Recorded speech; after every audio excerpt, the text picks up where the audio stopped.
안녕하세요. 여러분과 스마트 매니팩처링 공부하고 있는 윤용진입니다. 이번 차시에는 인공지능과 4차 산업혁명이 어떻게 연관이 되어 있고 이 4차 산업혁명의 핵심 분야인 스마트 매니팩처링과 어떻게 관계가 되어 있는지 공부해 보도록 하겠습니다. 일단 4차 산업혁명에 대해서 말씀드리려면 산업혁명, 인더스트리얼 레볼루션에 대해서 말씀을 안 드릴 수가 없는데요. 그래서 4차, 지금은 4차죠. 요즘은. 근데 1차 산업혁명은 뭐냐? 이 증기기관 혁명이라고 하는데 기계화 혁명이라고도 하고요. 1784년에 증기기관이 발달하게 되면서 이 생산 라인에 이 기계가 들어왔습니다. 그래서 기계가 들어와서 예전에 사람들이 이렇게 하던 일들을 기계들이 대처하게 됐고요. 그걸 기계화 혁명이라고 하게 됐습니다. 그러면서 도시화가 진행이 됐고요. 농사 짓던 분들이 다 공장으로 와서 공장이라는 게 생겨났습니다. 공장에 와서 이제 공장에서 일을 하게 되었습니다.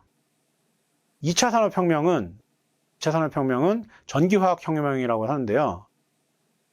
왜 전기화학혁명이냐면 전기가 개발이 되고 이제 화학으로 이 컨베이어 벨트라든가 이런 것들이 컨베이어 벨트 혁명이기도 합니다. 그래서 사실 산업혁명은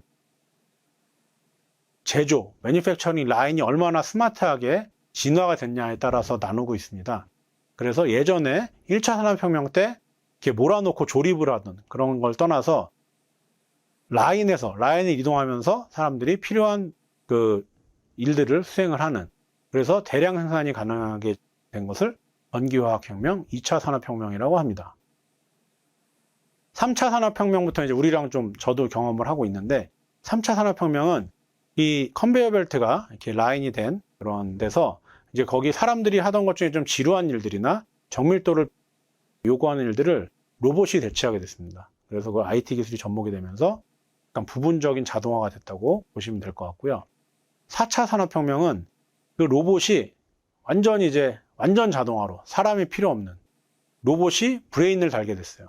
그러니까 사람이 생각하던 거를 로봇이 인공지능을 달게 되면서 이제 완전 자동화로 가게 되는 게 4차 산업혁명이고, 이 4차 산업혁명의 제조 방식이 우리가 공부하고 있는 스마트 매니팩처링입니다.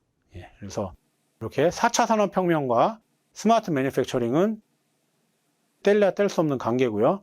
그거의 기반 기술 중에 핵심을 뽑으라고 하면 인공지능을 뽑을 수밖에 없습니다. 기존에 있던 로봇에 인공지능이 얹어져서 로봇이 사람같이 일을 하게 되는 그런 시기가 왔습니다. 그래서 이 4차 산업혁명을 간단하게 키워드로 제가 뽑아봤는데요. 사이버와 피지컬로 보시면 될 것 같습니다. 사이버는 여러분 말씀하신 대로 뭐 IT나 아니면 그런 인공지능이라고 생각하시면 될 것 같고, 피지컬은 이 4차 산업혁명의 시초가 된 공장, 실제 원래 있던 것들, 공장이 있었죠. 공장에 이런 인공지능이 들어가기 전까지는 3차 산업혁명까지의 그 산업 구조고, 이 공장이라는 피지컬 구조에 인공지능이 들어가면 4차 산업혁명이 됩니다. 나중에 이 지금 스마트 팩토리에서 시작을 했지만 이 4차 산업혁명의 적용 분야는 이렇게 사이버 피지컬로 많이 설명이 될 수가 있는데요. 그래서 우리는 이것을 사이버 피지컬 시스템이라고 합니다. CPS라고도 하고요.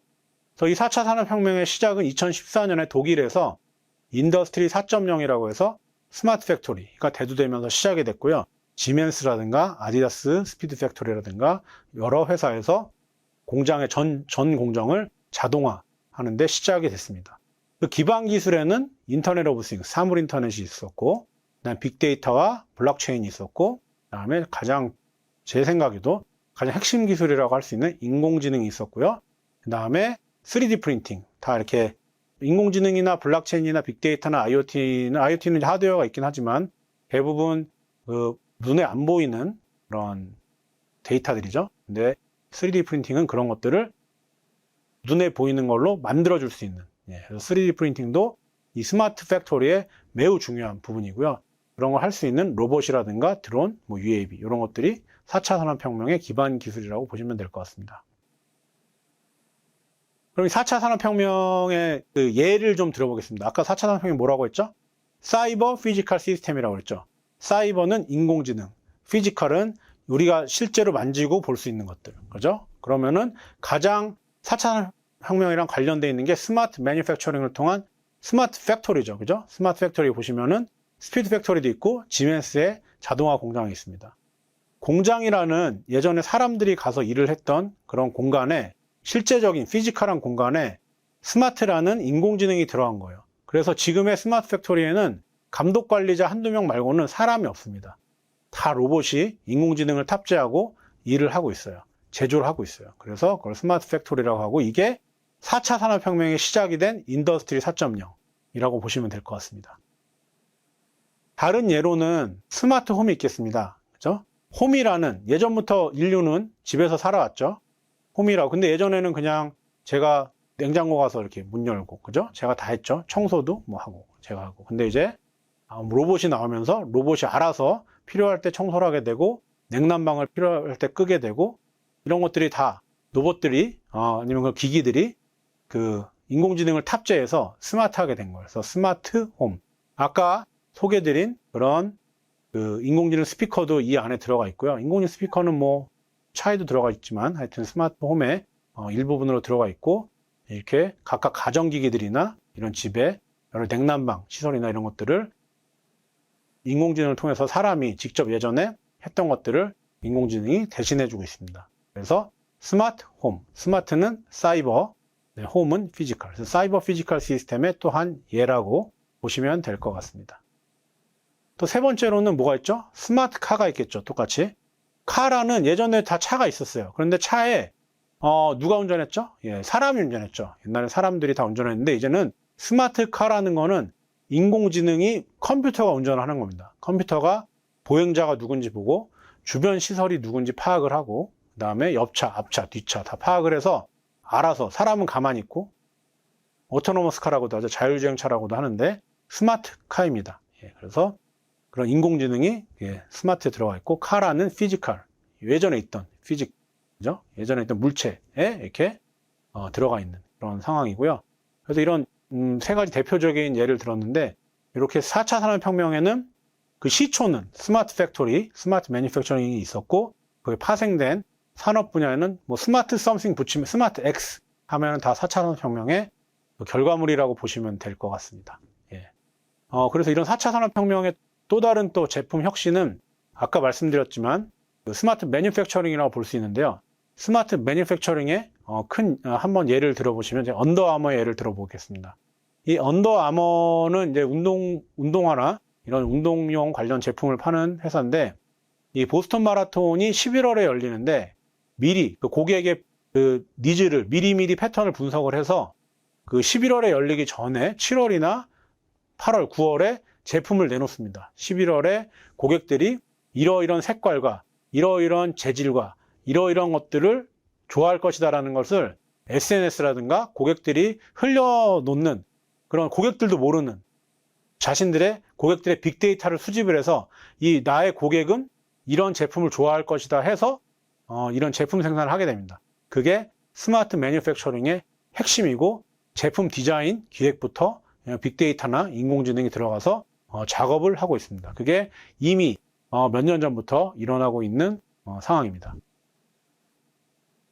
언더아머의 이런 혁신 디자인 플랫폼을 옴니 퍼스널라이제이션이라고 하는데요. 이 옴니 퍼스널라이제이션은 이 웨어러블 디바이스라든가 그 다음에 이런 SNS 네트워크를 통해서 수집된 몇백억 건, 몇 수십억 건의 이런 데이터를 가지고 고객을 분석하게 됐고요. 이런 거를 함께하는 회사에서 만든 광고 동영상이 있는데, SAP라는 회사가 있습니다. SAP는 이런 처리들을, 빅데이터와 인공지능 처리들을 빠르게 할 수 있는 플래시 기반의 이런 그 데이터베이스 매니지먼트 서비스를 해주는 그런 회사인데, 거기를 통해서 제품 디자인을 하고 기획을 하고 생산을 하는 데 있어서 미리 고객의 니즈를 파악하는 그런 서비스를 제공을 하고 있습니다. 동영상 한번 보시겠습니다. 네, 그럼 동영상에서 보시다시피 지금 이 6개월 후에 이 고객이 좋아할 그런 스포츠에 대해서 분석이 끝났는데, 그게 AI가 이제 진행을 한 거죠. 빅데이터 기반으로. 예. 이렇게 AI와 4차 산업혁명은 아주 밀접하게 관련이 되어 있고요. 그래서 이번 차시에서 이렇게 한번 공부를 해봤습니다. 이번 차시 퀴즈는 4차 산업혁명 핵심 기술인 AI의 성능 향상을 위해서 가장 중요한 것들이 여러 가지가 있는데 특히 성능을 향상시키기 위해서 가장 중요한 것은 무엇일까요?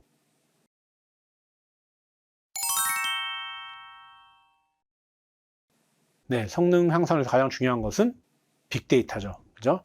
AI 엔진이 아무리 좋아도 데이터, 기반에 빅데이터가 없으면 AI는 자꾸 엉뚱한 답을 내놓게 돼 있어요. 근데 데이터셋이 많아지고 빅데이터가 있으면 진짜 사람이 정말 똑똑한 사람, 이세돌 구단보다 더 똑똑하게 이렇게 솔루션을 제공을 할 수가 있습니다. 네, 여기까지 이번 차시 마치도록 하겠고요. 다음 차시에 인공지능이 어떻게 더 딥러닝이라든가 머신러닝에 대해서 좀 더 깊게 알아보도록 하겠습니다. 감사합니다.